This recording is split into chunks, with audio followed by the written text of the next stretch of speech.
Hello दोस्तों, welcome back to curious Sharif for the daily dose of Indian football. तो सबसे पहले आज बात करनी है पीओआई ओसीआई प्लेयरों के बारे में जो रिसेंटली न्यू डेवलपमेंट हुआ है उसके बारे में।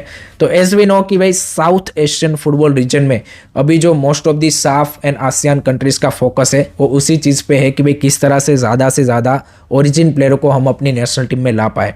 बट यहाँ पे जो नेक्स्ट स्टेप इन कंट्रीज़ ने लिया है वो और ज़्यादा भाई इंडिया जैसे कंट्री के लिए यहाँ पे क्या बोलते हैं कि एक खतरे की घंटी है for upcoming future. Because as we know कि भाई इंडिया से तो कोई पॉसिबिलिटीज़ दिख नहीं रही कि भाई नियर फ्यूचर में हम ओरिजिन प्लेयरों को अलाउ करेंगे। बट इन कंट्रीज़ ने अब क्या किया है कि सिर्फ बात नेशनल टीम तक सीमित नहीं रखी है, वो अपनी यूथ साइड्स में भी ओरिजिन प्लेयर को लाना चाहता है। एंड इसी के चलते हुए थाईलैंड ने रिसेंटली यहाँ पे जो थाईलैंड एफए की प्रेसिडेंट है उन्होंने मैनचेस्टर यूनाइटेड की जो अंडर 15 के स्ट्राइकर है सिल्वा मैक्सेस उनके साथ कांटेक्ट किया है एंड उनको कन्विंस कर लिया है कि भाई जो अपकमिंग अंडर 17 एशियन कप होने वाला है एएफसी का 2025 में, उसमें वो थाईलैंड को रिप्रेजेंट करेंगे। वो थाई ओरिजिन है, वैसे तो वेल्स की सिटीजनशिप है उनके पास अभी, लेकिन उनको उन्होंने कन्विंस कर लिया है। तो दिस शोज कि भाई ये यहाँ पे उनके लिए दो तरीके से फ़ायदेमंद है। एक तो भाई जब आप प्लेयर को यूथ लेवल से ही अपनी यूथ नेशनल टीम के लिए खिलाओगे तो मान लीजिए कि जब 21-22 साल का है एंड उस क्वालिटी का अगर प्लेयर है कि जो वहाँ की भी मतलब मान लीजिए कि वेल्स की नेशनल टीम के लिए भी खेल सकता है, तो क्योंकि वो पहले से ही अपनी ओरिजिन कंट्री के यूथ साइड से खेला है तो चांसेस ज़्यादा है कि वो उसी को चूज़ करेगा एज ए नेशनल टीम खेलने के लिए भी। एंड दूसरी चीज़ ये है कि भाई उनकी यूथ साइड्स भी और ज़्यादा कम्पिटेटिव एंड स्ट्रॉन्ग बनेगी। सो उनके लिए दोनों तरीके तरफ से फ़ायदा है।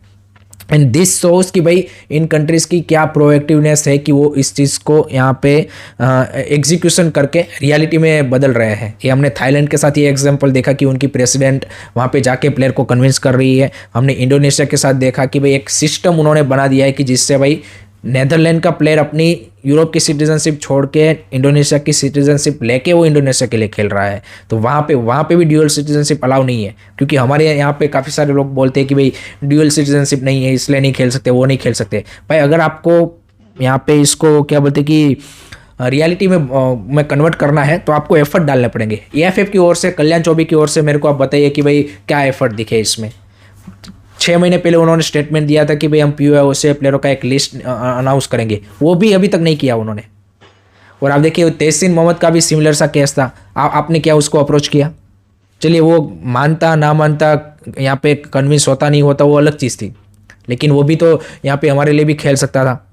तो ये प्रोएक्टिवनेस यहाँ पे एएफएफ की है क्या? वो उस डायरेक्शन में क्या काम कर रहे हैं, या फिर सिर्फ लोगों को खुश करने के लिए बोल देते हैं कि भाई हम भी चाहते हैं पीओआई से आ जाए। बट उसके लिए भाई आपको भी तो काम करना पड़ेगा, आपको ही गवर्नमेंट को कन्विंस करना है कि भाई ये कितना ज़रूरी मैटर है, इसको किस तरह से अलाउ किया जा सकता है, इसमें ड्यूअल सिटीजनशिप कहीं पर भी कुछ इशू नहीं है, बाकी भी काफ़ी सारे रास्ते हैं कि जिसके थ्रू ये पॉसिबल है।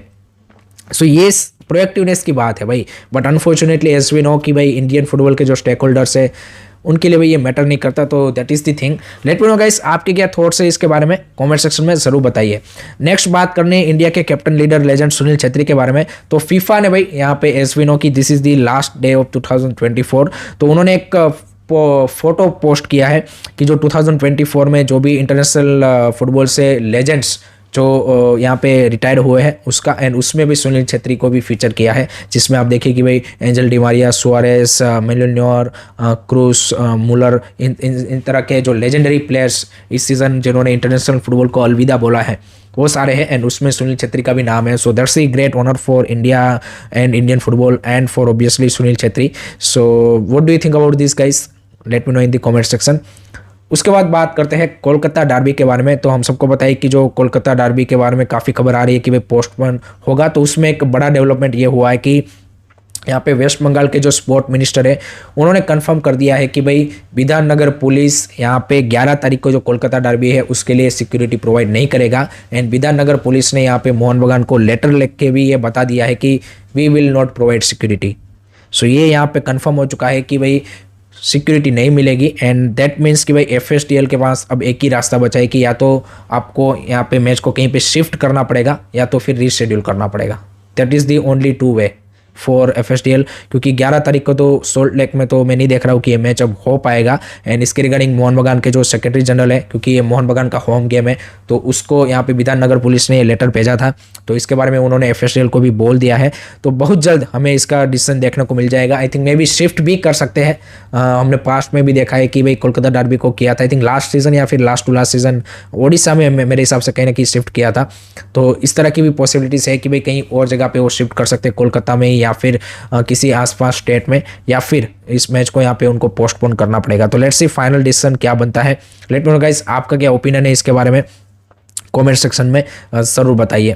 नेक्स्ट उसके बाद अब बात करते हैं कल खेले गए भाई ISL के धमाकेदार मुकाबले के बारे में, जहां पे भाई नॉर्थ ईस्ट यूनाइटेड FC ने मुंबई सिटी को 3-0 से थ्रेश कर दिया है।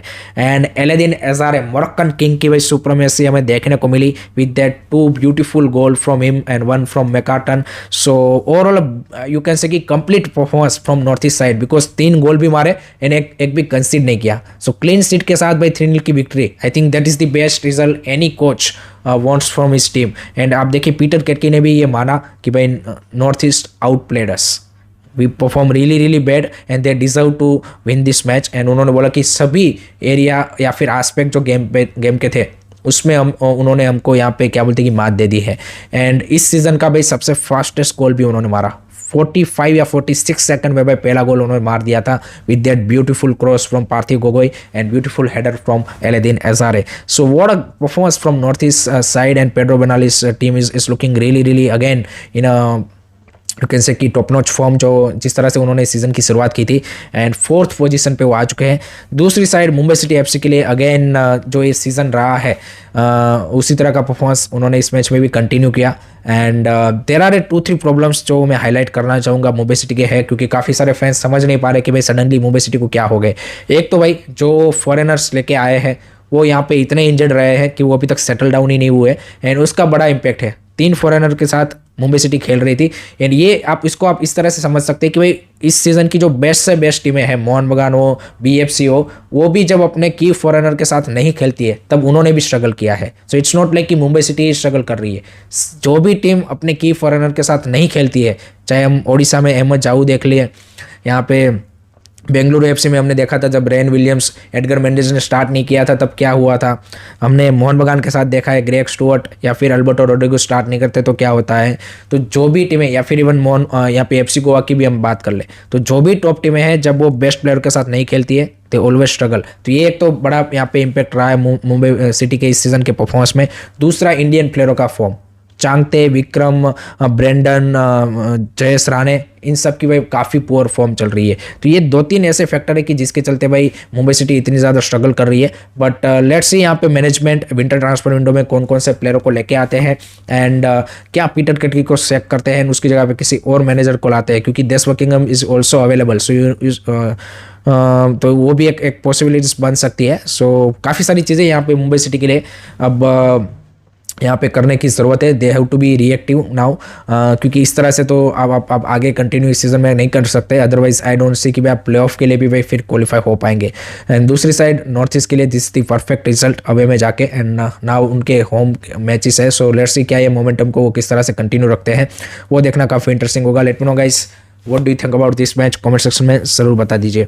नेक्स्ट उसके बाद बात करनी है इंडियन वुमेंस टीम ने जो कल अपना फ्रेंडली मैच खेला मालदीव्स के सामने, उसके बारे में, जहाँ पे 14-0 से उन्होंने मालदीव्स को हरा दिया, जो कि कहीं ना कहीं आप बोल सकते हैं कि एक्सपेक्टेड रिजल्ट इन अ वे कि भाई मालदीव्स इतना कोई बड़ा चैलेंज नहीं था। बट पॉजिटिव रिजल्ट इसलिए है क्योंकि हमारी भी यंग साइड थी, ऐसा नहीं था कि सारे सीनियर प्लेयर हमारे खेल रहे थे। It's almost you can say कि under 23 kind of a team, जहाँ पे 1-2 सीनियर प्लेयर थी, आपकी रंजना चानू एंड संगीता बेस्पोर एंड वो सब। बाकी आपके देखिए most of the player youngster ही थे। प्यारी साका ने हैट्रिक मारा, लिंडा ने यहाँ पे 4 गोल मारे, उसके अलावा नेहा, काजोल, रिम्पा हल्दर, इन सब ने भी स्टेप अप किया। So overall complete performance. And I think नए कोच के अंडर ये पहला मैच था, तो थोड़ी सी मेरे को लगता है कि स्ट्रक्चर वाइज भी बेटर दिखी टीम। नो डाउट सामने से उतना कोई चैलेंज नहीं मिल रहा था, ये सारी चीज़ें थी मालदीव्स की ओर से, लेकिन एक टीम की आइडिया ऑफ फुटबॉल या फिर उनकी एक दिखी फुटबॉलिंग स्टाइल, जो कि आई थिंक इससे पहले जो हमारे प्रीवियसली 2 कोचेस थे, संतोष कश्यप या फिर यहाँ पे चाओबा देवी, उसके अंदर लग रहा था कि भाई टीम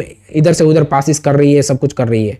वो एक स्ट्रक्चर जो टीम का दिखना चाहिए था वो आज दिखा। कुछ यहाँ पे पासिस भी उन्होंने स्टिचेस किए। So those are the positive sign I would say, क्योंकि सामने उतना यहाँ पे चैलेंज नहीं था। तो मैं ये नहीं बोलूँगा कि दिस इज दी भाई कंप्लीटली, मतलब आप देखिए हम यहाँ पे बढ़िया करने लगे हैं। रियल टेस्ट हमारा जब हम टफर टीम के साथ खेलेंगे तभी होगा, बट डेफिनेटली हमारे youngster looks promising and let hope so इसी तरह से आगे वो डेवलपमेंट कंटिन्यू रखे। So that's the thing. Next उसके बाद बात करनी है, जैसे कल हमने बोला था कि भाई ईस्ट बंगाल या फिर किकस्टार्ट एफसी अपनी आईडब्ल्यूएल टीम के लिए फॉरेन स्ट्राइकर ला रही है। तो उसी लिस्ट में एक और क्लब का नाम ऐड हो चुका है, गोकुलम केरला भी यहाँ पे अपकमिंग आईडब्ल्यूएल सीजन के लिए 20 ईयर ओल्ड ब्राजीलियन स्ट्राइकर को उन्होंने साइन किया है, जिसका नाम है निकोली यास्मिन, जो कि ब्राज़ील की जो टॉप डिवीज़न है वुमेंस की उसमें खेल रही थी। तो धीरे धीरे भाई मोस्ट ऑफ दी जो आईडब्ल्यूएल क्लब्स है वो भी भाई आईएसएल क्लब्स की तरह स्ट्राइकर में भाई फॉरेन प्लेयर को ही ला रही है। So that's not a good sign for Indian players कि भाई उनके लिए भाई यहाँ पे इसका मतलब है कि गेम टाइम आईडब्ल्यूएल में कम होगा एंड वो यहाँ पे स्ट्रगल करेंगे। एंड इसका कहीं ना कहीं at the end of the day impact जो है वो नेशनल टीम के लिए भी देखने को मिलेगा, अगर हमारी जो प्लेयर है वो स्ट्राइकर पोजीशन पे रेगुलरली यहाँ पे खेल नहीं रही है तो। सो आपका क्या ओपिनियन है इसके बारे में कमेंट सेक्शन में ज़रूर बताइएगा। लास्ट में बात करते हैं भाई संतोष ट्रॉफी के आज होने वाले धमाकेदार फाइनल के बारे में। वेस्ट बंगाल वर्सेस केरला के बीच में ये फाइनल होने वाला है एंड ये कई महीनों में यहाँ पे इंपॉर्टेंट मैच है, बिकॉज एज वी नो कि भाई इंडिया में जब फुटबॉल की बात होती है तो वेस्ट बंगाल एंड केरला का नाम ज़रूर आता है, दो फुटबॉलिंग पावर हाउस की जहाँ पे भाई फुटबॉल को काफ़ी ज़्यादा देखा जाता है, खेला जाता है। तो वहाँ की जो टीमें भाई यहाँ पे संतोष ट्रॉफी के फाइनल में भिड़ रही है एंड दोनों की परफॉर्मेंस काफ़ी इंप्रेसिव रही है इस संतोष ट्रॉफी में। सो आज शाम को 7:30 बजे ये फाइनल खेला जाएगा। लेट्स सी क्या यहाँ पे वेस्ट बंगाल इस बार की संतोष ट्रॉफी अपने नाम करती है या फिर Kerala. Let me know guys, आपका क्या प्रेडिक्शन है कमेंट सेक्शन में जरूर बताइए। So that's it from my side guys regarding today's Indian football news. I hope कि आपको वीडियो पसंद आया होगा। Keep supporting Indian football, don't forget to like share and subscribe कीजिए। जय हिंद, जय भारत।